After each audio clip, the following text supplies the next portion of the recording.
Lloyd, where philosophy matters. Hey, what's up, everybody? It is Jack Lloyd here, coming back to you with a little bit of a slight post-cold rasp. I've been kind of getting over a little bit of a cold and like an ear cold, and my eye was puffy. I just had all kinds of weird stuff after Thanksgiving. So hopefully your Thanksgiving ended up being a lot better and you're not getting sick. Today, we're going to actually have a special guest on, and this is kind of cool because we're doing something comic book related. And as always, I love doing comic book stuff, especially when it ties to things going on in the real world, especially when it's got like an interesting either conspiracy or liberty oriented mix. So we're going to be talking about a very special project that relates to that, and so is near and dear to my heart. So the person that we're going to be bringing on is Doc Bishop, and the comic series that he has is FiRSTWORLD. So welcome, Doc. How are you doing? Oh, I'm doing wonderful. Thank you. How are you doing? I'm doing good. I'm just trying to kind of recover the last legs of this little bit of cold thing. I just got one ear left that's kind of still draining. Oh, that's not good. Yeah. So it feels good to like wear these headphones, kind of like balances things out. But like when I take it off, I just like feel like I can use another little bit of sleep there before I get better. So yeah, let the body do what it's good at. Exactly. So could you tell us a little bit about yourself and how it is that you got into working on comic books? Yeah, absolutely. My name's Doc, and I am a serial entrepreneur would be the best way to introduce myself. And I got into comic books by sheer accident. Now we'll back up. Serial entrepreneur, I've had a couple of different ventures in my life. I am a locksmith by trade, so I make keys and rescue people for a living. I am kind of I joke and I explain it. How do you explain to a 5-year-old what you do for a living? So I'm kind of like Superman. I rescue people. I've always been a huge comic book fan, though. So I have been collecting comic books since I was a child back into the 80s, and I still collect. I have a comic book store and I have an active file in, so I get, 5 to 6 titles a month. And a few months ago, back in May or so, I was joking around with some friends, and we created a handful of the characters we now have for FiRSTWORLD. And it started off as a joke. And I'm like, well, okay, I really want to see what this would look like. So I jumped on some of the networking apps and hired a freelancer to go ahead and give me some concept art. That's a lot of the stuff I shot over to you was concept art for some characters that I was creating. And well, that's when a friend of mine had the great idea to go onto the dark corners of the web and start to see all the different conspiracies and fun little nuances that we can make fun of. So that's where we decided to go ahead and run with FiRSTWORLD, is we decided to use our characters and that concept to make a comic book, and thus scratching one more thing off my bucket list. I am an accomplished, a published author, I guess we'll call it. Well, awesome. Could you explain to the audience, just kind of from the bare bones up, what it is that FiRSTWORLD is about and what's inspired you in terms of the themes of the story? Absolutely. Little bit of legwork is the Mandela effect. I'm sure you're aware of the Mandela effect, and for the audience members that are not aware of the Mandela effect, that is where Nelson Mandela evidently died in 2012, not in the late 80s, like some of us remember happening. And it was coined as a false memory, and just chalked up to a collective false memory, along with other things like the Ford logo and numerous other things now fall into the Mandela effect. Well, we took the same starting off point and we call it the Harambe effect, which is why we have done the entire first issue about the death of our beloved Harambe, that poor monkey from 2000, or gorilla from 2016. And that's when the world fractured. And that is what gives us liberty to satire and parody every major event from that moment forward in our own little world of FiRSTWORLD. So we take a jumping off point where the timeline fractures into FiRSTWORLD when the death of Harambe, our Messiah monkey, is executed, and we will say. And when they go ahead and take him out, that allows us to go down a dark dystopian almost apocalyptic timeline that is very, very similar to our own, where, you know, bad is good and up is down, men are women, and nobody knows the difference between left and right, which is kind of like we find ourselves in almost the current state. So we are then going to run down the uh, Harambe effect rabbit hole to make fun of everything by timing. That's the best way to keep track of the calamities we've experienced in the past half decade is, you know, how many different things burnt to the ground what year. So we start with 2016 and we move our way forward, and depending on the fan base would dictate how far we get into this. We already have the first 3 issues lined out, and 2016 is going to take 5 issues total. Gotcha. So with this kind of, what if scenario, talking about what happens, kind of making parallels between what's happening in the real world and this issue, is there a specific theme that you're really kind of honing in on as you're writing this story? Is there something that is, kind of like a mystery unveiling that you're trying to communicate? We're going to have a bunch of different layers on it, but I believe the common theme we're going to try to hold is we've decided to do kind of a comic inception. So we have a podcast inside of a comic book where we have our main character, Above Average Joe, as a podcast host, going to allow us to walk through the gluttony of characters that we've created. We have somewhere close to like 30 different characters. There's nobody off bounds, and everybody's going to be made fun of. We just are using this first issue to kind of set the groundwork for what to expect, and then we're going to go even further. Gotcha. And when it comes to, parroting and talking about what it is, that's going on in the world, what types of things would you say you're specifically kind of making fun of or kind of poking at in the process? Major world events focusing around American traditions and viewpoints. So, for example, issue 3, we should start to touch on the debates and the 2016 election, where we had Trump and Clinton, of course, doing all of the mockery of the American political system, and that in itself is going to be a whole lot of fun. We even have characters lined up for them. Any major world event. So issue 2, we're starting to poke at the Flint water Michigan, or the Flint Michigan water crisis, and the opinion crisis, the opioid crisis that we had running through 2016, along with touching on some transgender and homophobia. Gotcha. So would you say, I'm not sure if you ever heard of the series, have you ever heard of Paranoid American and their comics?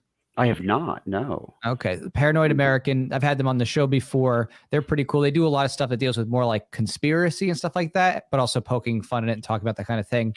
Is that something that is touched on in your series as well? Not just like the stuff that's on the surface level of what you see, but also things going behind the scenes? We do have the layers. So talking about conspiracy, are you familiar with the death snail meme? Not offhand, no. It's a meme that's, from what my kids are telling me, is like 5 levels deep now. So if you scroll back up to the top from where you were, let's use that as a visual aid. The death snail pretty much means that it was some game that was going around on one of the social media platforms, and there's a snail that you will be able to live forever right there, and you get $1 million if you can. You get $1 million and get to live forever, but there will be a snail that's always chasing you. And if the snail ever touches you, you die. Okay, so if you look at the death of Harambe right there in the middle screen, and you go off to the top right, it kind of says death in his blood. And then that is the creation of our dear death snail coming to life. We are also going to have a character by the name of MK Ultra, who is going to be a retired League of Three Letters character that will be written into the background, and randomly, government secrets will fall out of his pockets like bouncy balls while he's trying to peddle LSD to children. So I see. Are those the conspiracies you're talking about? It could be, yeah. I mean, I'm just curious about anything and everything that you're doing with this series, because I find it intriguing. I think a lot of people are more interested than ever in kind of delving into these historical, their conspiracy in terms of, actual events, but like having that brought into entertainment, I think has been much more welcomed in recent years, and people kind of mixing, real world with fiction and causing people to like question what's real and what's, fake, that kind of thing. I think that's become a lot more popular. So that's awesome to see that you have that kind of, placement in there, a little bit of Easter eggs going on with the series. Is there anything, I guess you could say, that's unified in theme with anything in terms of either something philosophical, principles wise, or anything that like cuts across the entire series, or is it all just depending on the? It's mainly depending on the topic at hand, but the unifying theory is, if I haven't offended you yet, wait till the next issue. Will get to you. For example, my Auntie Samantha right there mid-screen, that is our rendition of a post-op Uncle Sam that has now transitioned into Auntie Samantha because reasons. I think that's a little too real. And well, off to the side there, you have those three people that you really can't tell the difference between them, and that's because neither can they. That's the League of Three Letters, and that makes up your FBI, your IRS, your CIA, your COP. All of them. They're all the same nowadays, almost indistinguishable. Right. So I think that's great. I really like that you have these plays on modern themes and issues that are coming out, and using both comedy, but also with a real satire there that's intellectual to develop the story and the arc of all this, wild and crazy things that have happened since the death of the of the Messiah monkey. Yeah. Yes. I also have a lot of fun with my naming convention. So if you notice, Above Average Joe's studio name is Studio. The zoo that Harambe is executed in is Major City Zoo.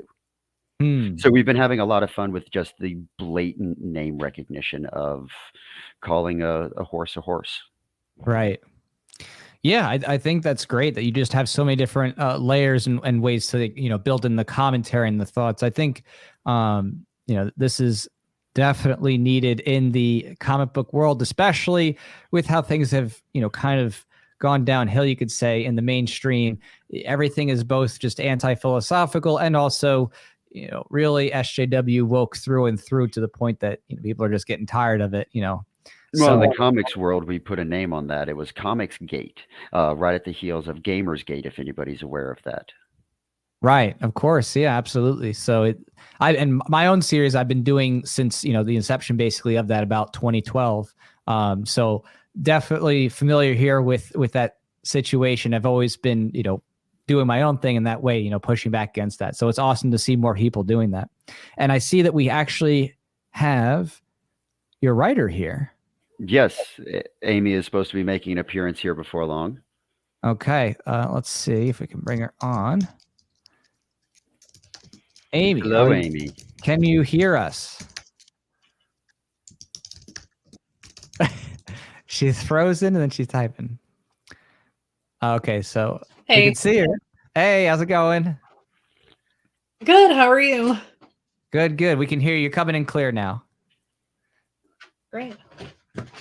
Okay, awesome. And so, Doc, could you introduce Amy, and then Amy, you tell us a little about what you're doing with the project? Absolutely. This is Amy Good. She is the writer and essentially co-creator of this whole circus we call First World. She has helped me bring my ranting into a script, and then helped communicate that with our artist. And how did you get involved originally, Amy? How did you know each other? She's actually the first monkey I found on the Upwork search when I was looking for freelancers, and she responded very kindly to my want to make fun of everything. Ah, okay. My daughter's in here. Okay. Good. Hi, sweetheart. Anchor. No, get. Oh, yeah. So Doc found me, or maybe I found you, Doc. I don't know, but we haven't known each other all that super long in the grand scheme of things, but we've really hit it off. It's been excellent working together. I come from a world of doing all kinds of stuff ever since university.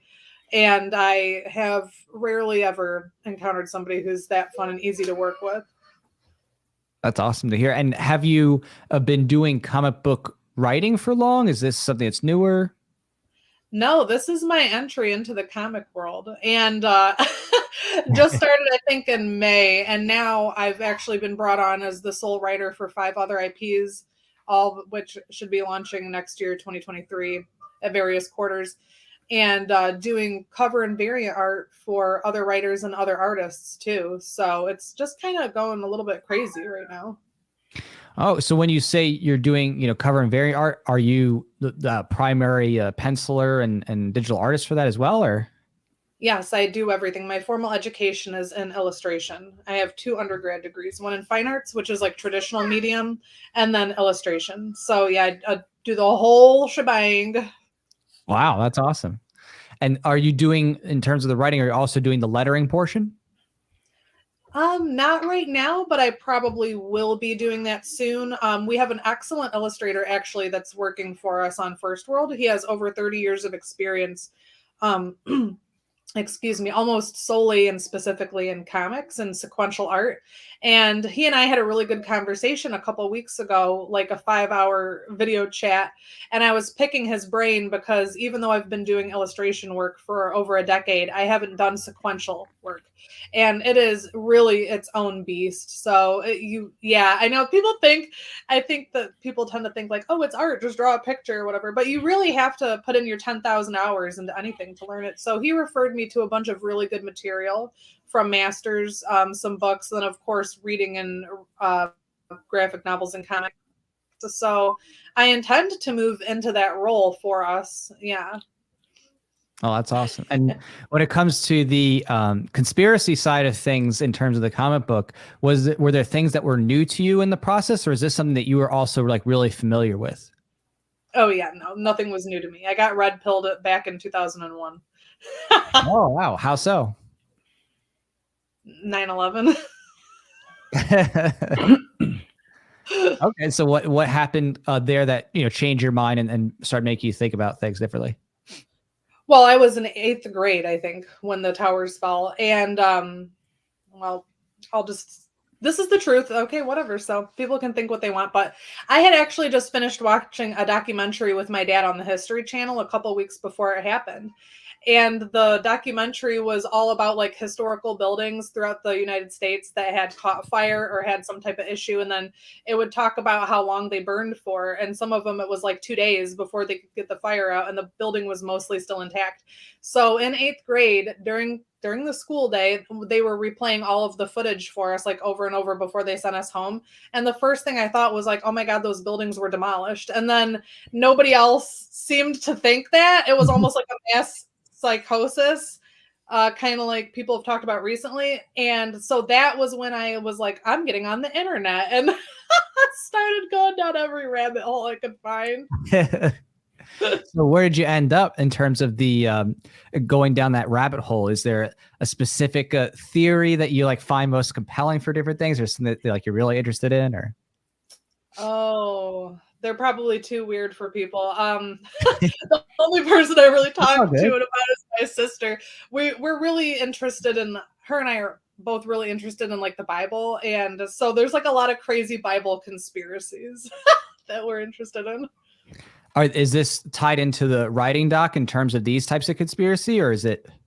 There's a possibility of tying it in. I have 2 other spin-offs that I'm thinking about for it. So if we can get the fan base behind FiRSTWORLD, we do have a creation parody of all of mankind, and the experiments between Inky and Enlil, with us being little Pinky.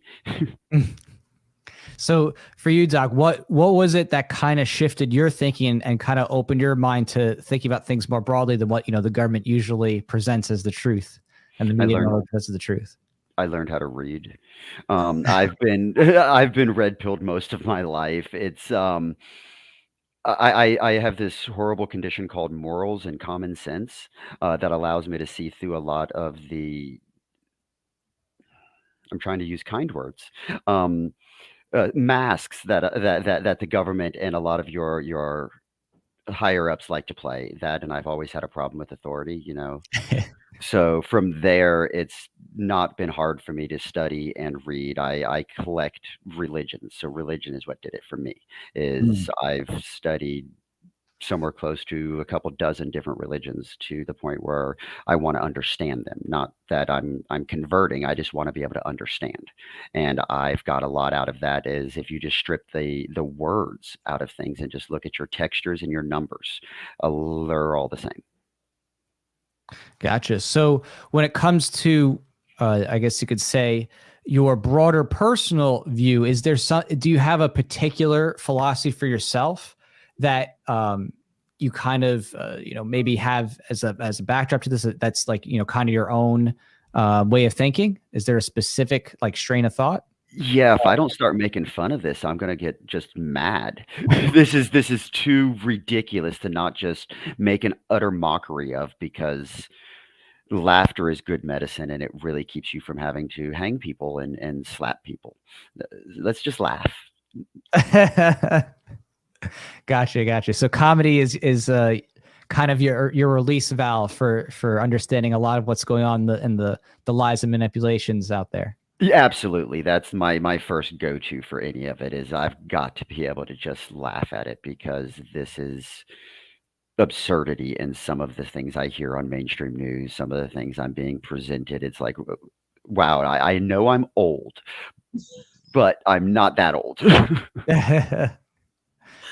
So did you have any particular influences, or, I would ask, like, is there a specific, few people that maybe along your journey of knowledge, like, were really inspiring for you in terms of your ideas? For this book specifically, absolutely. Pratchett, Terry Pratchett, the Discworld series was a lot of an influence on this, and the writing style we decided to go with, along with, of course, any of the satire out there. I'm a huge fan of Weird Al Yankovic. Believe it or not, I love parody music. That's like my go-to genre of music, is just parody music, because the layer of creativity and cleverness it takes to be able to put something like that together, in my opinion, shows the brilliance of the art. Yeah, absolutely. Because it means you really understand it too, to be able to make it that funny. Yes. And I would say from what I've seen, so far, again, just looking at some of the content here, as you showed before, there's a lot of different Easter eggs and nods to different things going on in the world. And that kind of exemplifies how much you've taken the time to understand what it is that, you're speaking to, so that you can really make strong jokes and good art that translates what you're trying to communicate well. Absolutely. And also give you something else to find the second, third, and fourth time you read through it. As you're showing a friend or something like that, you might see something you didn't see the first couple times. And those are all intended, hopefully. And with this specific First World series, is this something that's meant to have a specific, arc or ending? Is it meant to be ongoing forever? Where do you see this going? When the world ends, we can probably run out of things to make fun of. But short of that, we are right now taking a little bit of a founding fathers approach to the arc. So like this first issue is going to be sponsored and promoted by the freedom of speech, and really focusing on the Bill of Rights, which we printed on the first cover, on the inside cover. So we double down on the freedom of speech and the Bill of Rights by actually doing our own mock-up advertisement inside of the book with, what to experience if you're ever looking for the freedom of speech. And we went as far as to even put the White House's phone number in there. The real White House phone number? Oh, yes, sir. Wow. So in other words, everything has like a mocking layer to it, no matter what. Nothing is safe. No, nobody is safe. Nothing is safe. If I haven't made fun of it yet, that's because I'm still waiting to place it in a good spot. We still have to tell a story. It can't just be all vulgar and obscenities. Right. And then with the characters that you have, at least I know you said you've made quite a few characters. Are these going to be durable characters, and that, you know, we think about things like with Eric July and Rippaverse, him trying to say, I'm going to make something that has continuity and, you know, timeline matters. Is your series more open to playing around with timeline and have like alternative, you know, multiverse things? We created a demigod by the name of Papa Time so that we can play around with the timeline a little bit if we need be. And we counterparted him with Mama Nat, which is, you know, Mother Nature herself. So we are going to toy with the timeline and messing with that slightly, but mainly just for a storytelling angle. Gotcha. That we say for a spinoff. Oh, okay. Gotcha. And then in terms of the opportunities here for people to check out what you're doing, could you talk with us a little bit about what it is that you're offering in terms of perks and what people get with this? Absolutely. Yeah. We're looking for any support and trying to build a good fan base on this. So a digital copy we'll go ahead and send out in the PDF, and that's a $5 backing for it. If you wanted the digital copy to read and a physical copy to hold on to, if you're a collector or you just want to be able to show it to somebody or read it yourself in your hands, you can get one of those for $10 as well. Because I'm a comic book fan and I'm a variant collector myself. So when I collect comic books, I need every cover possible for that issue. We also have variant covers. So the first variant cover, A, is going to be Amy's variant cover because she's an incredible artist, not just my writer. And then we have a variant cover B, which was done by our concept artists. And those you can go ahead and get a digital version of it and a physical version of it mailed out to you, of course, along with some stickers and a thank you from us. If you're a variant lover like myself, for $40, you can get one of each variant along with the stickers and the thank you from us. And that allows you to get all three of the variants. We do have limited runs. So the first printing we have is going to be 350 of the main print and 75 of each of the variant prints. We do have the ISBN and them numbered and labeled on the covers for the collectors. The VIP First World allows you to not only get all the variants and you get the stickers and you go ahead and get the thank you from us, but you're also going to get a signed copy of the script for issue 1. So you can see how we took the script from a script into a comic book. And you're also going to get that funky little First World socks you see there off to the side that I designed with the introduction of Pope and our logo, of course. For those adventurous, we have the Immortalized in First World, which you can actually be drawn in as a guest appearance into issue 2 or 3, depending on where we need to go ahead and place you and what stage we are in production, more importantly, by the time we get this funded and get all this put out. And you will go ahead and get all of the above tiers with all the covers, the funky socks, the signed copy of the script. And if you don't want to feature yourself in the issue, you can send us an image of your neighbor that is always letting his dog poop on your grass if you'd like, or anybody else you want us to feature in our First World comic. We're more than happy to make fun of them too. And then, of course, we have our Grand First World VIP for $500. You're going to get all of the above. And you will get access to either one of my artists, if you're not an artist yourself, to be able to design a 4th variant cover for issue number 2 that we are currently in production of. So we will have 4 variant covers for that. And if you want to design your own fan variant cover, we give you the opportunity to get in here. Wow. So there's a lot of different ways to get involved. And it's pretty cool to see that you have even ways people can get themselves into the comic itself, which I think a lot of people do like doing that. I actually did that when I first started with my series, Voluntarist. You know, I had a few opportunities for that. And people love, of course, you know, get a little cameo themselves inside, you know. Oh, yes. I didn't come up with it myself. I did do a lot of homework and saw that a lot of the other ones were doing it. And I thought it was a brilliant idea. Mm-hmm. And is that a cameo? Is that just limited to that issue, or is that something that is potentially a recurring character? It's limited mainly to that issue, but possibility for reoccurring characters. We have a lot of characters that we have already created, and we will have even more background characters we would need to fill in. Gotcha. And could you explain to everybody just a little bit about Average Joe here? Yes. This is above average Joe, and he is the one that is going to be running our podcast. He might look familiar to other podcast hosts and things like that, but most of us look the same that try to do the podcast thing. So it could be a coincidence.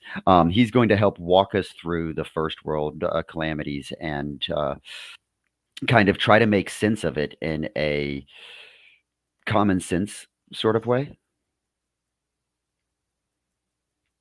He's So- going to kind of sit outside of the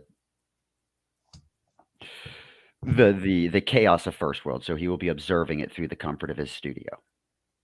Gotcha. So he's kind of your like commentator of the universe, kind of your overseer. Pretty much. He's going to be the best to a narrator that we're going to have. That's just going to try to help us keep a cohesive story thread with as many characters as we had. We had to have some sort of an anchor point. Right, exactly. Yeah, keeping something that's consistent. And then Mama Nat. Mama Nat is Mother Nature herself. So this is one of our demigods, kind of like your Endless from DC's Sandman.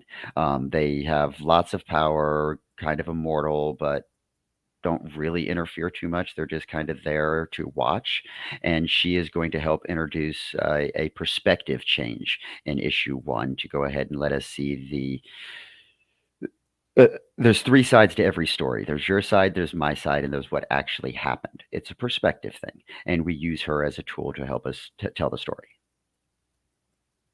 And then you talked a little about Auntie Sam before in here with the with this character mock-up. It's pretty funny, but could you just explain again a little bit about Auntie Sam? Yes, Auntie Sam is actually one of our first characters that started with the creation of the joke with the current state of the world's the current state of the world, period. It was as if Uncle Sam transitioned himself into Auntie Sam, and I kept going through that in my head until I actually had to hire somebody to draw me a picture of it. I mean, it's a really good you could say gender bender, to say the least. Yeah, we have definitely entertaining. So they did a good job with the artwork on that one. Oh yes, I love the way they went with the pantsuit and the color accents, the slightly balding. Yeah, it's an incredible art job. It's brilliant. Yeah, it's a brilliant drawing. I love it. Awesome. So when it comes to the choices about who gets the final say about what things are staying, what things are going, how does that orchestration work in your creative team process here? I work very well in groups, so the final say I believe all comes to me because this is my vision, or started off to be my vision. I would like to think that the rest of the team now shares it and has just as much invested in it as I do at this point. We've learned an incredible amount along the way. But we will work it through, Amy and I will work through the storylines, the ideas, and the character creations. We then feed the character creations to our concept artist, which is Antone Blackman. And he works on me trying to describe a concept to him and him bringing it to light into an art style that I absolutely fell in love with is what you saw the concept art as.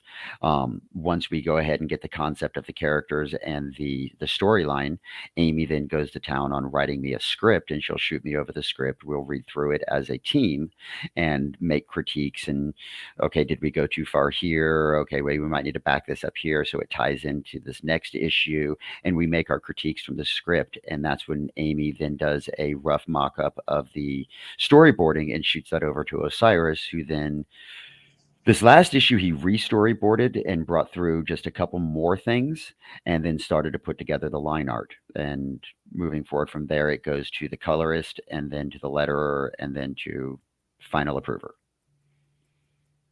That's awesome. Yeah, I mean, and it's a big team. It takes a lot of people to, It bring really out. does. It took a lot more than I thought it was when I first started putting it together. I'm like, we'll just hire an artist. Oh, they can write it too. Oh no, okay, we'll hire a writer and an artist. That'll be it. Oh no, you can't draw it and color it. Okay, writer, artist, and a colorist. Then they just kept growing. So I have my own assistant. Lisa Beavers is my assistant for multiple projects I'm working on, and she has a background in magazines. So I brought her in to try to help me make sense of this and to help with the communication while I do this and other things. Yeah, I mean, it looks like you have a very full like micro production team where you're like putting out multiple titles at once and trying to like keep all these wheels going at the same time. That's kind of what we're looking for. As of right now, Amy's got her own title that we're looking at right now, possibly bringing into the footsteps, and so does Osiris. So we do have 2 more IPs just with our crew that we can bring in. So it looks like we are setting up some sort of a studio. Right. Yeah, like a full offerings production house kind of thing. Kind of, yeah. And with what we've learned, we would be able to definitely benefit any new creators that have nothing more than an idea, because that's all I started with. I've got the artistic ability of a gnat. I can't draw a straight line with a ruler, and I write like a 3rd grader. So I couldn't do it myself. Well, how did you at least get the initial sketches down? Did you just like keep a notepad? Like, what did you do to actually get enough together to run with it? I hired people to draw me pictures and write things down for me, because that's neither one of my strong suits. I don't even try to write things down anymore. To be completely honest with you, I'm that weirdo that doesn't think in pictures. So if you tell me brown cow, it's going to take me 4 or 5 moments to actually put together okay, here's the cow. Okay, now let me make it brown. Okay, now we've got a brown cow. Okay, does it have spots? And I'm putting the image together instead of it just coming to me, where I work more on patterns and audio. I'm much more audio driven than visually driven. So I have to hire and rely very heavily on talent like Amy and the crew we put together. Awesome. So, Amy, what's been your favorite part so far of this whole process in terms of working on First World? Oh, okay. A little bit difficult to pick out. Well, I've enjoyed writing it a lot. That's been excellent to be able to kind of flex my creative muscles, and Doc lets me go pretty far with it. So that's fantastic.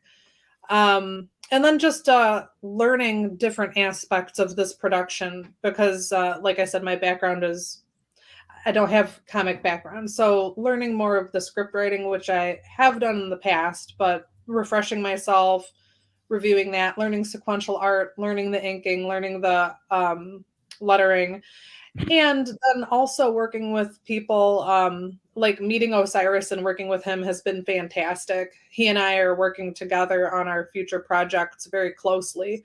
So we're always in, connection with each other. And it's been wonderful, because coming from the art space, as I've been in pretty much my entire life, it's hard to find people who are like-minded with me. Most of them are politically, misaligned, not on the same page as me. Mm-hmm. So meeting other people who are creative and being able to be creative that you can get along with is in and of itself just fantastic. Yeah, no, I definitely understand that, because with my stuff, sometimes I get asked, how do you find people to work with, and who will be amenable to what you're doing.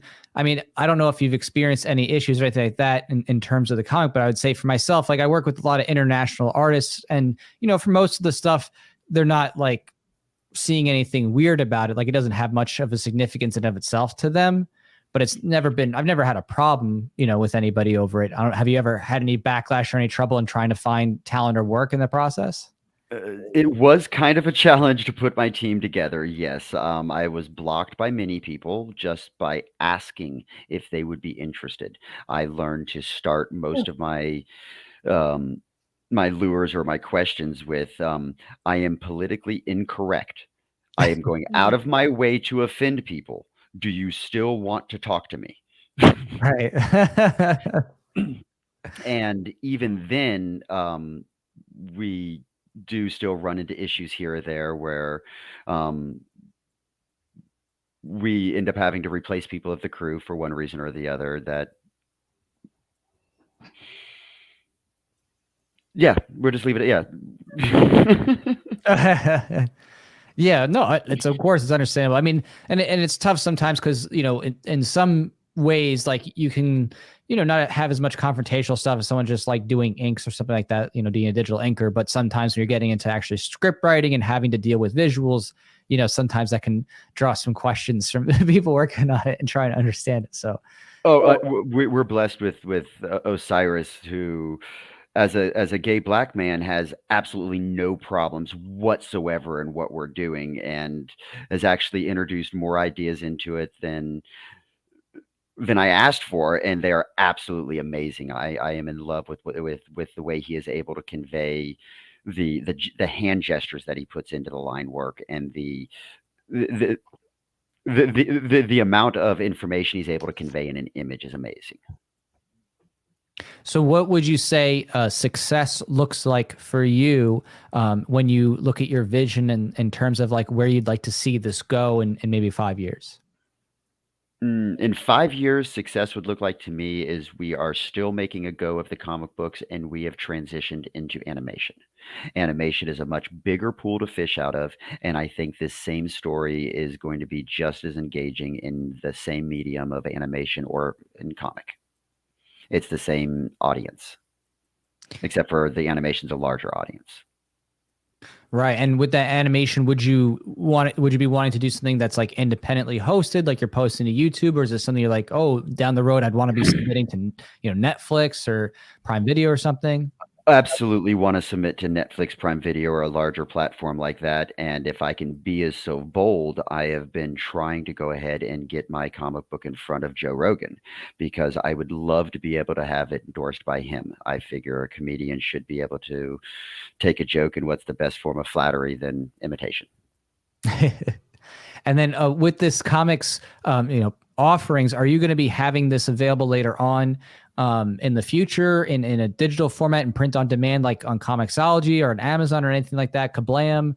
As of right now, we're not on any of the print on demand platforms. I was unable to keep the cost down a lot on the print on demand in order to make it worthwhile. So I went ahead and just printed it in excess of what I was expecting, and have started to do self-distributing. So we do have a website. You can go to firstworldcomic.com, and you can get your own copy there. You can sign up for a mailing list.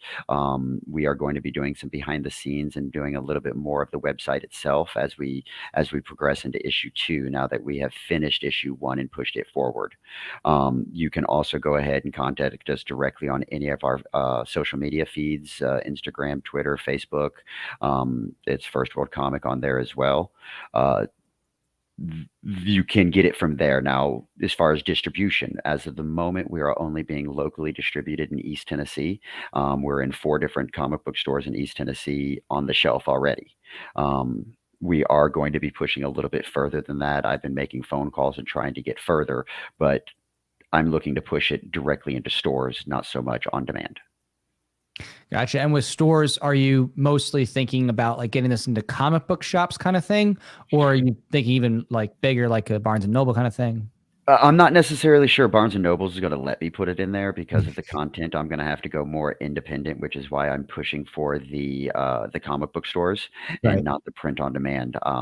I've been told that there is such a thing as like a shadow ban and different things like that for material like mine. So why feed the sharks when I can just go around them? And I'm just going to try to push it out in other directions. Gotcha. And then a question for both you, Doc and Amy. How close do you think we are to an apocalyptic situation in the coming future? Do you think that it's going to be soon, and you might not be able to finish issue 2 or 3, or is it something that? I have full faith we'll be able to finish issue 2, and in any kind of an apocalyptic situation, I think will just be minor, short of a few events. And if that's the case, then power is going to be a bigger concern than a comic book. Well, at least you'll have some good reading material for World War III, so that's good. Well, I do have a other set of skills that I can rely on if an apocalypse ends up having to happen. There's not a very many locks that are going to keep me out. That's true. That's true. And not many car door windows either. If you got one of those inflatable, bag things. Or little air wedges. Yeah. Air wedges. Yeah, exactly. Well, great. Well, I really appreciate you two coming on. And just real quick, could you just remind everybody again where to support and what to check out? I'm going to also link people down below to your Kickstarter here. So again, just if you would just summarize real quick, what's the best ways to check out what you're doing? Absolutely. The best way to go ahead and follow us is on any of our social media forums, Facebook, Instagram, or Twitter at First World Comic.